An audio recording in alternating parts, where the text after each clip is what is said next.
By the end of the 19th century, few dared to speak aloud about the secret of the four.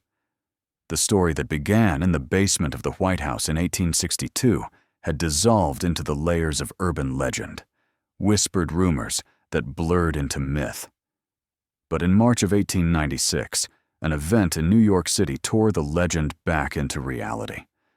On the Upper East Side of Manhattan, a man named Henry Morton Blake died quietly in his home on East 78th Street. He was a discreet, almost invisible figure in the city's legal circles, a private attorney, a man of means but with no public notoriety. Newspapers reported his death as the result of a sudden heart attack. But what drew real interest was the unusual detail in his last will and testament. Among the listed possessions was a single item, described in precise terms. A small mahogany box, which must be sold at a closed auction. No explanation was given for its significance. No appraisal of its worth was provided, just the instruction that it be auctioned, privately, to a list of hand-picked attendees. The auction took place a week later in the dim basement of the old Astoria Hotel. Only 7 people were present, all invited by personal letters, whose handwriting matched no known clerk or secretary. The mahogany box was lot number 4. It was sealed in dark red wax and bound with a chain. The rules of the sale were absolute. The box could not be opened until after purchase, and under no circumstances within the walls of the hotel. The bidding was brief but intense, conducted in almost complete silence, except for the clipped voice of the auctioneer. In the end, the winner was recorded simply as Mr. H. No surname, no address, only a single initial in the ledger. The hotel staff later spoke of a strange occurrence. When the box was carried out of the auction room, it left behind on the floor a perfectly defined imprint of a circle divided into 4 equal sectors. The mark was not burned, scratched, or painted. It simply existed on the wood, faint but impossible to ignore. Efforts to scrub it away failed. Even sanding the surface only made the symbol reappear, until the section of floor was removed entirely and replaced. 3 days after the auction, tragedy struck. One of the event's organizers, a man in his 40s, healthy and well-liked, was found dead in his locked apartment. On his chest lay a silver medallion engraved with the same 4-part circle. The door was bolted from the inside. The windows were latched. There were no signs of struggle, and yet his expression was one of profound fear, his eyes wide open, as if frozen in the moment of seeing something that should not be seen. Whispers began to circulate in Manhattan. They spoke of figures seen at night moving together in perfect synchronization. Always 4 of them, always in long black coats. Their steps measured as though keeping time with an unheard rhythm. Some said they had seen the glint of silver medallions beneath their lapels. Others insisted these men and women were never the same faces twice, as if the identities behind the medallions shifted from one generation to the next. The name Circle Keepers began to surface in the city's darker conversations, those who carried on the legacy of Lincoln's hidden guardianship. It was not just an inheritance of an object, but of an obligation, passed in silence and bound by rules no outsider could fully understand. The trail from that auction would eventually lead to a mansion in the quieter, older streets of the city. Behind its locked doors, away from the noise of the Gilded Age, a peculiar project was undertaken: the construction of a perfect replica of room number 4 from the White House basement. The dimensions were exact. The placement of the doorway and even the texture of the brick were copied from the original, and in the center, a circular marking had been carved into the floor, ready, it seemed, for something that had not yet arrived, or something that had never truly left. In 1901, on the outskirts of Newark, New Jersey, construction began on a sprawling mansion for the Reinhardt family, German immigrants who had amassed a fortune in shipping and port logistics. The project was entrusted to architect Otto Vogel, a man known in certain circles not just for his opulent designs, but for his uncanny ability to weave hidden passages, cryptic symbols, and concealed chambers into the very bones of a building. Among the original blueprints preserved in the Newark City archives, one feature stands out. Deep in the basement, separate from the main cellar, Vogel had designed a perfectly round chamber. Windowless, its walls lined entirely with copper panels. At the exact center stood a low cylindrical pedestal, its top a smooth, unbroken disc of metal. On the plans, this room carried a cryptic label: Archive Number 4.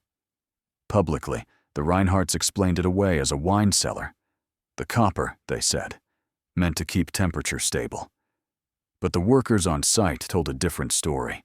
They whispered about the engravings, strange, curling marks and intersecting lines etched into the copper panels. One laborer, a man named Harris Doyle, tried to copy the markings into a small notebook. A week later, Doyle disappeared. His pay was collected by a family member no one in the crew had met before. The notebook was never recovered. By early 1902, the mansion was complete. The Reinhardts hosted a private gathering to christen the new estate, not a society gala, but a selective event with fewer than a dozen guests. Among them, city records list a young businessman, Friedrich Trump. The official record describes the meeting blandly as a business discussion regarding shipping ventures. But the household's senior maid kept a diary, and in one brief, telling line she wrote, "The stern man lingered long in the lower chamber, his fingers resting on the medallion at his neck." Within a few years, the Reinhardt fortune began to unravel. A combination of failed shipments, port accidents, and inexplicable debts eroded their empire. By 1910, the family quietly sold the estate in what the county registrar later described as a non-standard transaction. The buyer listed simply as an unknown investor. That investor never appeared in person. The property was managed instead by Joseph Trump, a distant relative of Friedrich. His name surfaces in local tax filings, but almost nowhere else. From that point on, room number 4 became a place of ritualized secrecy. Only 3 people were ever known to enter: Joseph Trump himself, a tall man in a black coat, seen only once a year, and on rare occasions, discreet visitors from Europe, who stayed less than a day and always departed under cover of night. According to the account of a former groundskeeper who spoke decades later and insisted on anonymity, something changed in the winter of 1918. He claimed that a massive black stone was brought into the house under extraordinary precautions. The delivery took place after midnight in freezing rain. The object was swaddled in thick black cloth and carried by 4 men wearing gloves and silver medallions. The groundskeeper never saw the stone uncovered, but he swore he could feel a faint, steady pulse emanating from it. Not through the air, but through the soles of his boots, as though the very floor hummed beneath him. Those familiar with the older history recognized the description immediately. It matched, in every unsettling detail, the stone that had vanished decades earlier from the basements of the White House after the mysterious events of 1862. What was the purpose of bringing it to Newark, and why to a private mansion rather than a government facility? If the secret of the 4 had truly passed into the hands of the Trump family line, as some researchers later claimed, then room number 4 in the Reinhardt estate was more than a replica of the White House chamber. It was its successor, and somewhere in those copper-lined walls, the next chapter of the stone's journey began. In January of 1918, the cargo steamer Wilhelm Voss docked at the Newark waterfront after a transatlantic voyage from Hamburg. Its manifest was unremarkable: 7 shipping containers, mostly industrial machinery and spare parts, except for one anomaly. The 8th container did not appear on any customs record. It was small in size, but its listed weight was nearly a metric ton. The shipping manifest bore only a vague notation in German: private gut, private property. No description of contents, no declared owner. Witnesses at the docks later recalled the unusual handling of the crate. It was not placed with the other cargo for inspection, but instead lifted directly from the hold onto a waiting covered truck. 2 tall men supervised the process, both wearing long black coats, high-collared wool scarves, and military-style caps with no insignia. They spoke little, and when they did, it was in short, clipped phrases in German. The truck did not stop at any customs office. Instead, it rolled straight through the dim streets of Newark, past the warehouses, until it reached the high wrought iron gates of the Reinhardt mansion. The driver never returned to the port. 2 days later, the deaths began. 3 dock workers who had helped unload the mysterious crate were found in their homes, all under eerily similar conditions. Each lay fully clothed, as if they had simply stopped mid-action and collapsed. Their skin was bloodless, carrying a bluish pallor. Their eyes were open wide, the pupils blown into dark discs. On the palms of each man's hands was a deep, almost branded mark, a circle divided into 4 equal sectors. The coroner could not explain the cause of death. There was no sign of struggle, no internal trauma, no poison detected. The official verdict was cardiac failure under unknown conditions. Privately, police officers on the case whispered that the marks on the hands were too perfect to be natural. Rumors spread quickly through the dockside taverns. Some swore the crate contained a black stone, one that felt cold to the touch, yet somehow burned from within. Others claimed it gave off a faint vibration, like the steady breathing of some buried animal. By early spring, the Reinhardt mansion had transformed into a place of rare but highly secretive gatherings. Expensive motor cars would arrive at odd hours, bringing small groups of unsmiling men who would vanish into the basement for hours at a time. Servants reported hearing a faint hum from below, not mechanical exactly, but deep and resonant, like the sound of a church organ heard through stone walls. The gatherings never lasted more than a night, and each time the guests left, they did so without speaking, stepping into the dark as if continuing a journey that had begun elsewhere. In the city's tax records for 1918, the mansion's ownership shifted.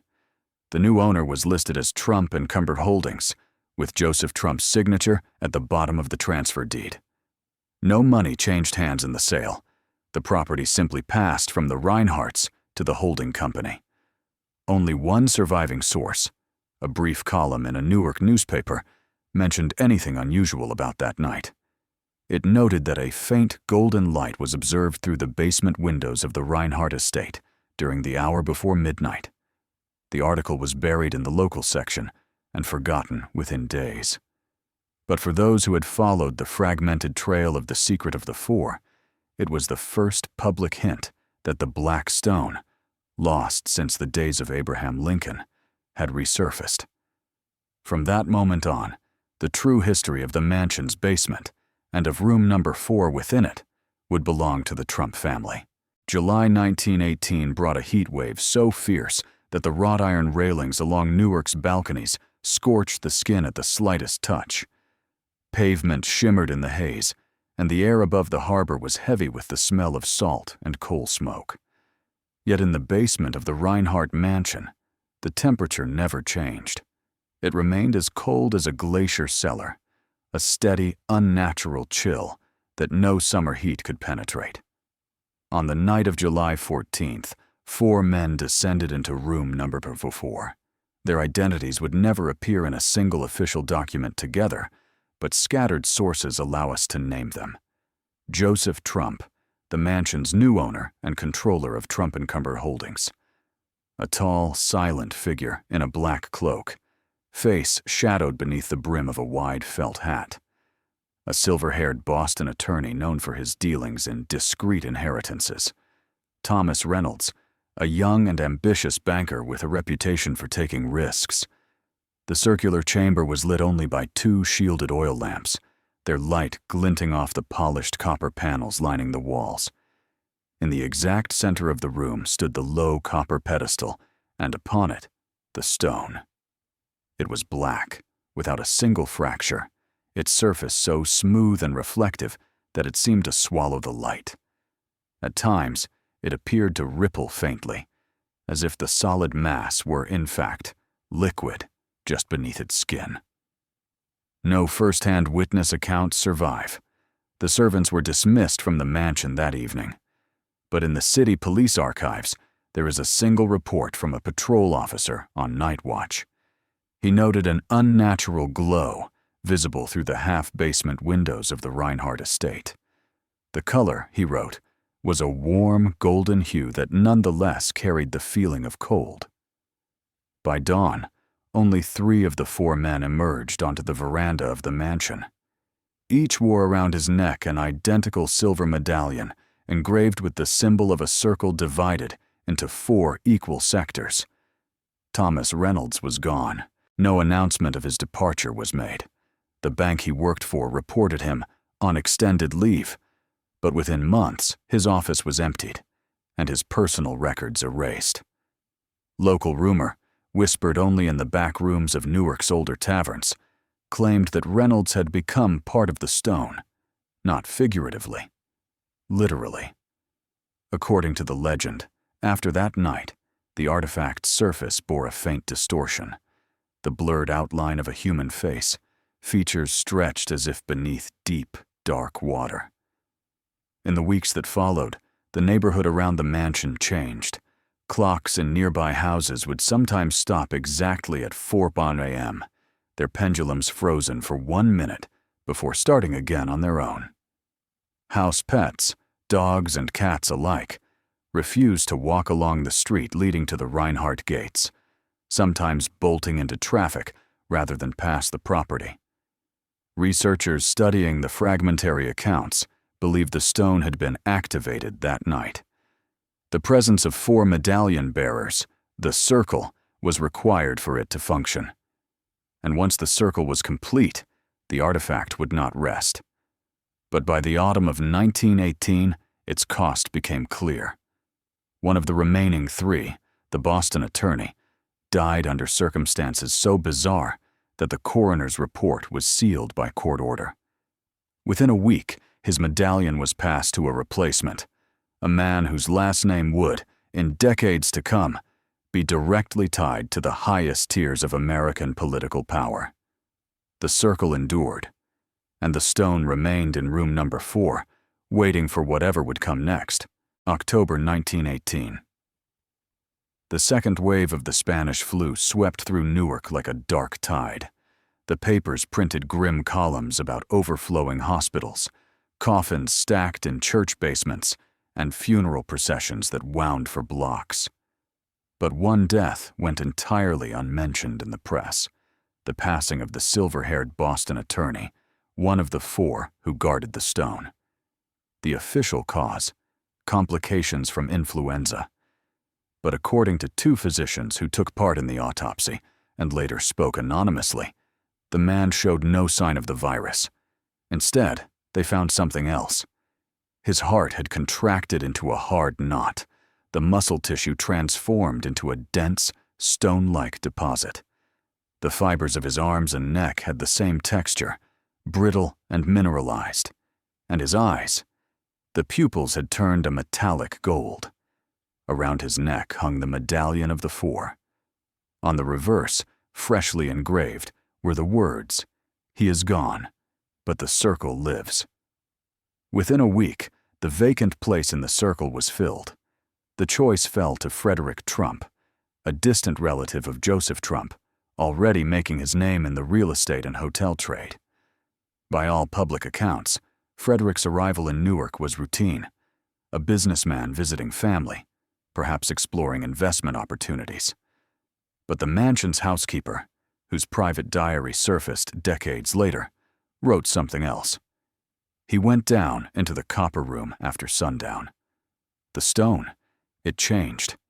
It was black before, but in his presence it deepened, darker than any shadow, and yet it held a glow inside, like embers beneath glass. From that day forward, the basement of the Reinhardt mansion became a place of steady, discreet arrivals. Heavy wooden crates were carried down the steps by men who spoke no English, unloaded from wagons that came not just from the docks of New York, but from ships arriving from Europe, Asia, and even the coasts of Africa. On the city's import records, these deliveries were labeled construction materials. But the stevedores who moved them swore they contained flat stone slabs, each engraved with a single sector of the four-part circle. Some slabs were black like the original stone, others were pale, almost white, but seemed to hum faintly when lifted. Frederick's takeover of the circle shifted its focus. While the Trump family's public ventures flourished, expanding hotel chains, buying up parcels of land along the eastern seaboard, the inner circle met in room number 4 for one purpose only: to study the stone, test its reactions, and hunt for its missing fragments. There were whispers in the harbor bars that the Trumps were assembling something, though no one could say what. Theories ranged from an elaborate vault to a machine of unknown design. But within the mansion walls, the reality was far stranger. Every time a new slab was brought into room number 4, the main stone responded. The black surface rippled, its glow pulsing in slow, deliberate rhythms. Sometimes the copper walls themselves grew cold enough to frost over, even in the heart of summer. By early 1919, all 4 members of the circle, Joseph Trump, Frederick Trump, the man in the black cloak, and the unseen fourth, were meeting more frequently. And according to an unsigned letter found in a Newark police evidence box decades later, one of those meetings ended with a sound that wasn't thunder and not a voice, but something in between, speaking from inside the stone. The circle was no longer simply guarding the artifact. They were awakening it. January 1919. The winter in Newark was sharp and wind-burned, with ice crusting along the gutters of the Reinhardt mansion. On the morning of the 12th, a single unmarked truck rolled up to the gated drive. The manifest listed the sender as Archival Department, Washington, D.C. But when local clerks later checked the municipal ledgers, they found no record of any such department, nor of any outbound shipment to New Jersey that month. The crate itself was plain, reinforced with iron bands, but scorched into the lid, deep and deliberate, was a date: 1862. When the nails were drawn and the lid pried away, those present saw a sealed metal container, its edges soldered shut. Across the lid was an engraving, the 4-quartered circle. Beneath it, in precise serif letters, the words, "Everything begins and everything ends here." The container was carried, under guard, into room number 4. The moment it crossed the threshold, the black stone at the room's center began to tremble, not violently, but with a slow, steady pulse, as if it were breathing. Witnesses later swore the change was immediate. The copper walls radiated a biting cold, yet the air itself grew warmer, heavy with the smell of old paper and faint ash. The electric bulbs overhead dimmed to an amber glow. Shadows drew longer, bending oddly on the curved walls. Joseph Trump gave the order. "Open it, now." Inside, under layers of yellowed linen, lay a rolled parchment tied with black cord. The script upon it was unmistakable, deliberate, formal strokes. At the top, in clear ink, A. Lincoln. The message was brief, only a handful of lines. The 4 must remember. If the circle is broken, the stone will return all to the beginning.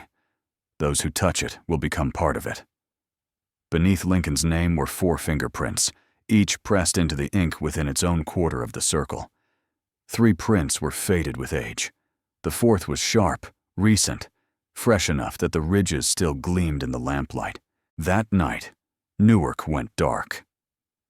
At precisely 8:47 p.m., every electric light in the city failed. The blackout lasted exactly 47 minutes. During that span, a handful of residents on the far side of the Passaic River reported seeing a dim golden glow hovering above the Reinhardt mansion. One described it as the light of a lantern under deep water. When the power returned, the circle convened again in room number 4. In the family's private ledgers, a new phrase began to appear beside their coded financial entries. "We are the second 4."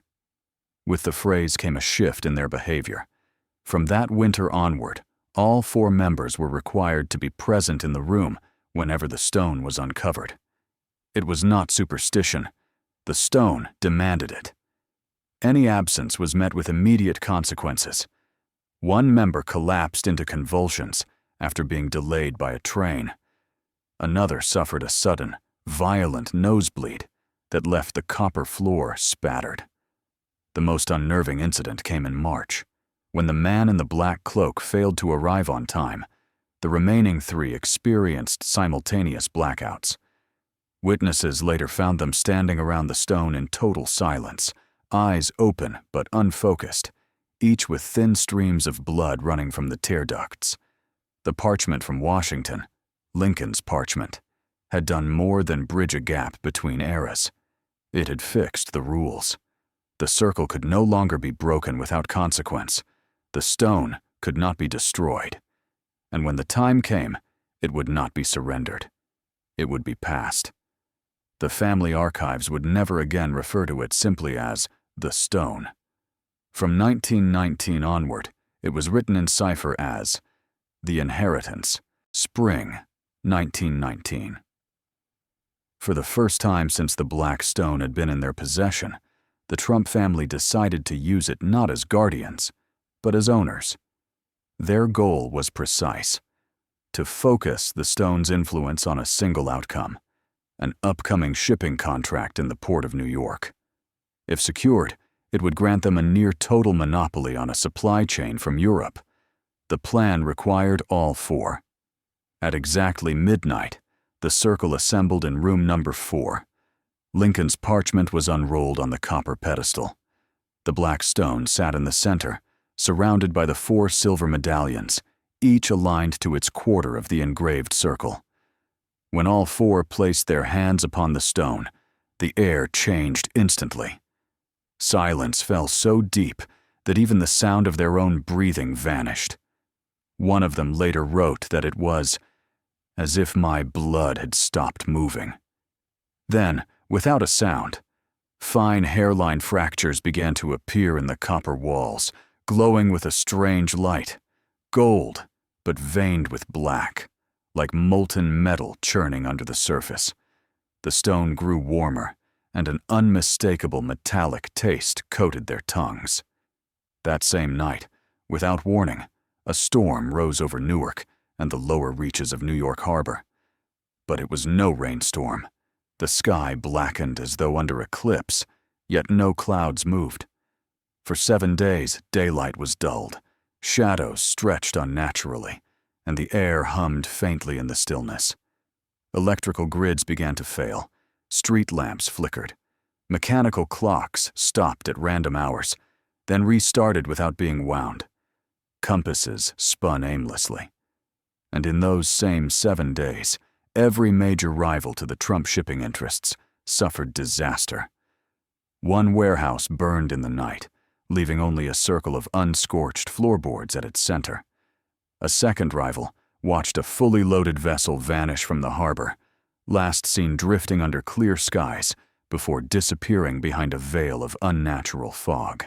Another competitor's flagship was found abandoned at anchor, engines cold, crew gone, no sign of struggle. By the end of the 7th day, there was no opposition left. The contract was signed without contest. The stone had done exactly what they asked. But success came with a price. On the 8th day, Joseph Trump awoke to find every hair on his head turned snow white overnight. His hands shook uncontrollably, the tremor never leaving him for the rest of his life. He began hearing whispers at night, faint, persistent, always coming from the direction of room number 4. The whispers spoke in a language he did not know, yet he understood the intent. You are not in control. Around the city, rumors spread. Neighbors told stories of a curse tied to an old mansion on the outskirts. Shopkeepers claimed that animals refused to cross the street leading to the estate. A few spoke of the storm as if it had been alive, searching for something. There was no proof. No witness could link the strange events to the Trumps. And yet, Newark wasn't the same city once the storm passed. The air felt heavier. The nights seemed longer. And for those who lived near the Reinhardt mansion, the faint hum beneath the ground never entirely went away. From that spring forward, the four understood a truth Lincoln had left unwritten. The stone did not serve them. It allowed them to borrow its power, and it always collected payment. After the events of the 7 days of darkness, it became clear that Joseph Trump could no longer serve as one of the four. His health deteriorated with frightening speed.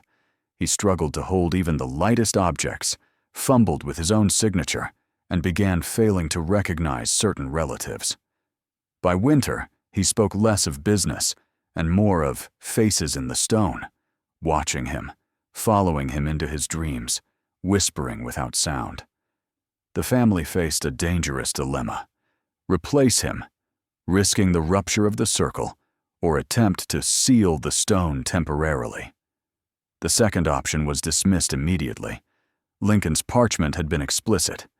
If the circle is broken, the stone will return everything to the beginning. No one in the Trump household was willing to test what the beginning meant. In the end, the stone seemed to make the decision itself. In March 1920, during a late-night meeting in room number 4, the copper-lined walls hummed faintly as the four stood around the pedestal. Without warning, the door opened. No knock, no challenge from the guards above. A man entered, unannounced. His name was Arthur Crane, a young attorney who had occasionally represented the family in minor land disputes. There was nothing about him to suggest he should have been there. He had not been invited. And yet he moved through the mansion unhindered, as though every lock had already been turned for him. When Crane stepped up to the pedestal, Joseph Trump's medallion slipped from his neck without a hand touching it, landing at Crane's feet with the soft sound of falling metal. The black stone surface shifted under the lamplight, warming to the touch, and 4 thin new scratches appeared along its facets, aligning perfectly into the engraved circle of 4 sectors. From that moment forward, Arthur Crane became part of the circle. No official record ever tied his name to the stone, but within the mansion there was no question. He was unmarried, without children, and carried a reputation murky enough that few in the legal community trusted him, an ideal figure for handling matters that could never be written down. But Crane's arrival also marked a change in the stone's behavior. Within weeks, unusual coincidences began to ripple through the city. Court cases where Crane appeared, no matter how hopeless, ended in his client's favor. Judges known for their stubborn impartiality suddenly issued rulings with barely a word of justification. Opponents of his clients suffered strange misfortunes: a sudden illness, a warehouse fire, a missing ledger at a crucial moment. Witnesses claimed that when Crane entered a courtroom, he carried no notes, yet spoke as if he already knew every counterargument. Some swore his voice seemed to echo strangely against walls that should have been acoustically dead. For the first time, the Trumps realized the stone could influence events directly, without their explicit command. It no longer waited for ritual or unanimous intent. The circle's will was being supplemented, or overridden, by something else entirely. This frightened them more than they admitted to one another, because if the stone could act without their instruction, then it could choose whom to favor and whom to destroy. And there was another detail no one outside the mansion ever knew. The night Crane joined the circle, Joseph Trump's condition worsened. By dawn, he no longer recognized his own name. Within a month, He had been moved out of the mansion entirely, placed in a private clinic on the coast. The medallion he had worn for years never returned to his possession. When the staff of room number 4 cleaned the copper floor after that night, they found something new. 4 faint footprints surrounding the pedestal. 3 were familiar. The 4th was bare, as if made by someone standing there without shoes. The guards on duty swore that Crane had been wearing polished leather boots when he entered. In the summer of 1921, Newark was gripped by a wave of mysterious fires. Several old warehouses along the railroad tracks went up in flames within weeks of each other. Official reports blamed faulty wiring or careless workers, but in private conversations, the fire brigade admitted there was something unusual about the way the blazes spread, swiftly, as if driven by an unseen wind. One of the warehouses belonged to a shell company quietly controlled by the Trump family. It was used for storing shipments that arrived under false manifests and were later transported, discreetly and at night, to the Reinhardt mansion. On the night of July 17th, the fire reached the mansion itself. The official record claimed a kitchen electrical fault, but the first firefighters on the scene told a different story. The flames weren't coming from above. They were rising from the basement. When the 4 descended into room number 4, they found the black stone off its pedestal, resting in the far corner as though it had been pushed or had moved on its own. The copper wall panels were glowing white-hot, radiating a heat so intense that stepping near them blistered skin in seconds. Deep cracks had split the floor, all radiating outward from the pedestal toward the door. It looked less like damage from fire and more like the aftermath of an impact, as if the artifact had tried to force its way out. The Lincoln scroll, normally kept sealed in a protective case beside the pedestal, had been found unrolled, lying open on the line. If it leaves of its own will, the circle shall be broken. The fire in the mansion was extinguished before it could spread, but the morning brought a more unsettling discovery. In the far corner of the basement, half hidden beneath collapsed shelving, was a metal case, identical in shape and dimensions to the stone itself. The fit was so precise that it could only have been crafted for that singular purpose. But the case was empty. On its lid, etched in deep, precise grooves, was a single date. 1862, the same date burned into the wooden crate that had once delivered the Lincoln scroll. The metal was cool to the touch, despite the inferno only hours earlier. Servants whispered that in the hours before the fire, the house had been filled with a deep, resonant hum, like a distant cathedral bell struck again and again in slow intervals. And outside, rolling through the gardens and across the street, had been a thick, gold-tinted fog that muffled sound and made lamps appear dim. The circle knew that keeping the stone in the mansion was now too dangerous. The cracks in the copper-lined chamber were a warning. Whatever had happened during the fire, the stone had acted without them. If it could move, it could leave. That very night, the 4 met in secret and agreed on a desperate measure. The artifact would be relocated under heavier guard to a place where no one, not even their own household staff, would know its exact position.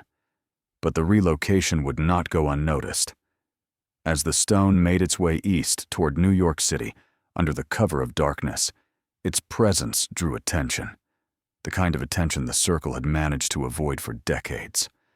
In the city, there were already people watching the Trump network quietly, men whose own family histories, like the Trumps, were bound up in strange disappearances, coded documents, and sealed rooms. People whose descendants, nearly a century later, would walk the highest halls of American political power. The first sighting came from a dock worker in Hoboken, who claimed to have seen a sealed crate lifted from a covered truck onto a private boat bound for Manhattan.